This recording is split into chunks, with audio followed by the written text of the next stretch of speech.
moi je viens un petit peu vous présenter dans le cadre du second degré la différence qu'il peut y avoir au sein d'un projet s'aventurier, notamment au niveau de l'organisation, des objectifs, les enjeux qui peuvent arriver par rapport au premier degré, notamment l'organisation, le fait qu'on soit sur une division de disciplines qui peut un peu donner le sens à une usine à gaz, entre guillemets, comme certains collègues peuvent appeler un projet s'aventurier.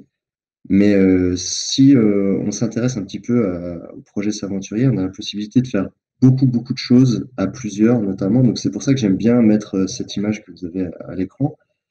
Ça fait, voilà, si on est sur un organisme entier, on n'a pas l'impression forcément de voir tout ce qui le compose.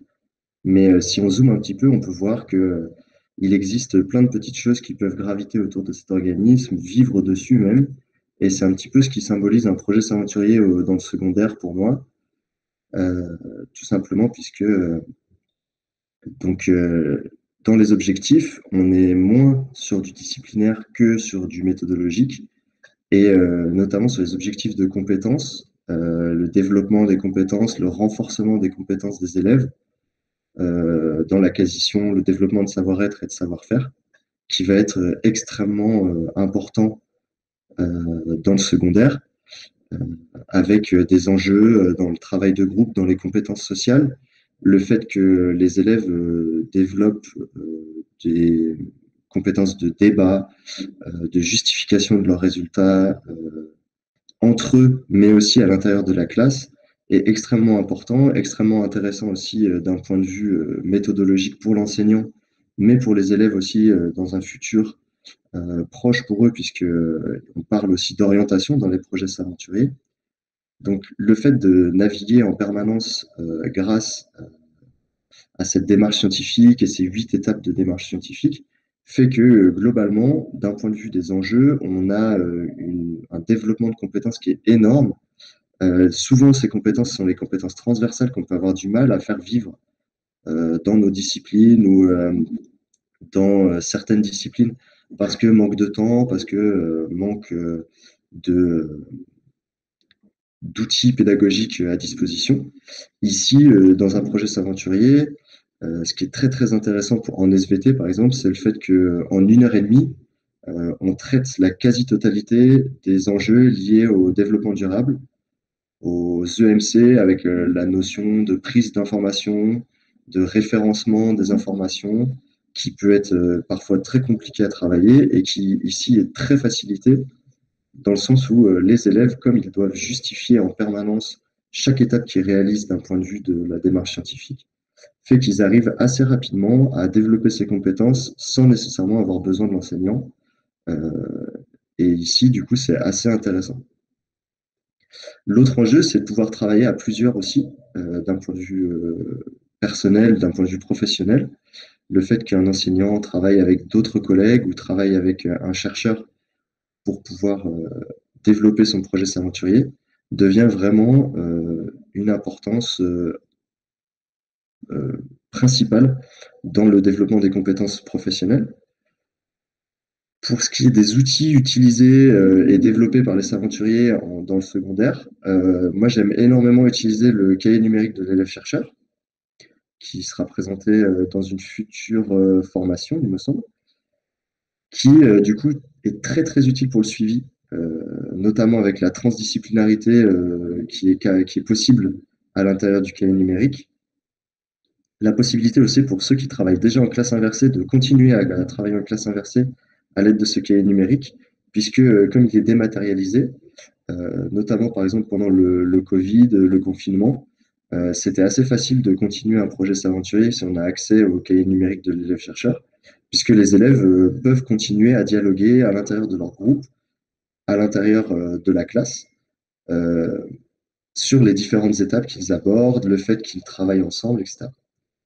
Ensuite, en classe, un outil qui est aussi très intéressant, c'est la carte de navigation, qui reprend les 8 étapes de la démarche scientifique sous la forme de d'îlots et sur lesquels les groupes ou les élèves, s'ils travaillent seuls, peuvent naviguer en fonction de où ils sont. Et là où c'est aussi intéressant, c'est de pouvoir reprendre ça avec eux derrière et leur montrer qu'il y a 8 étapes, mais en fait, ils peuvent en réaliser 17 ou 18 en fonction de comment ça se déroule. Donc, lorsqu'ils sont tous euh, sur les, sur leur, sur leur séance. Donc, si on peut regarder, il y a deux exemples de projets qui ont été réalisés dans l'établissement dans lequel je travaillais avant. C'est donc deux projets qui ont été réalisés par groupe euh, et qui démontrent du coup l'utilisation des différents outils avec les objectifs dont je vous ai parlé, disciplinaires et de compétences. Donc, dans les exemples que je vous montre, il y a deux éléments.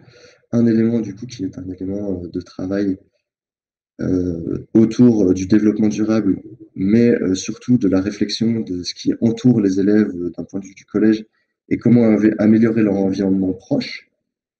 Donc en région parisienne, quelque chose qui a été imaginé par les élèves, c'est le fait de trouver des pods de déplacement autonomes, euh, puisque les élèves nous expliquaient qu'ils n'aimaient pas trop prendre le bus, par exemple.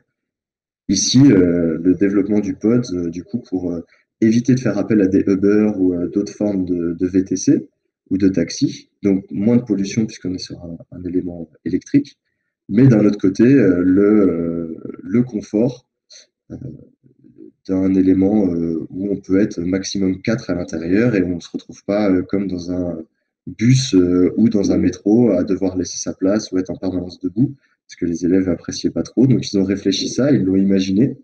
En suivant les démarches, ils ont vu ce qui existait, ce qui n'existait pas, ce qui était en développement, et ils sont arrivés à produire un outil tel que celui-ci. Le deuxième exemple, c'est la station météo. Alors là, c'est complètement différent puisque c'est un projet qui au départ était un projet de groupe qui s'est très rapidement transformé en projet de classe, puisque les élèves avaient pour objectif de déterminer quels étaient les différents facteurs environnementaux et de pollution qu'il y avait autour d'eux et de trouver des solutions. Alors, les élèves ils sont tout de suite dit qu'avant de trouver des solutions, ils devaient être au courant de ce qu'il y avait autour d'eux et que Airparif donnait des informations, mais qui pour eux n'étaient pas suffisantes sur les différents éléments. Donc, ils ont décidé de s'équiper et d'équiper le collège d'une station météo pour pouvoir ensuite donner leurs propres conclusions et utiliser leurs propres modèles euh, afin de déterminer du coup quand est-ce que eux ils étaient en pic de pollution, etc. autour du collège.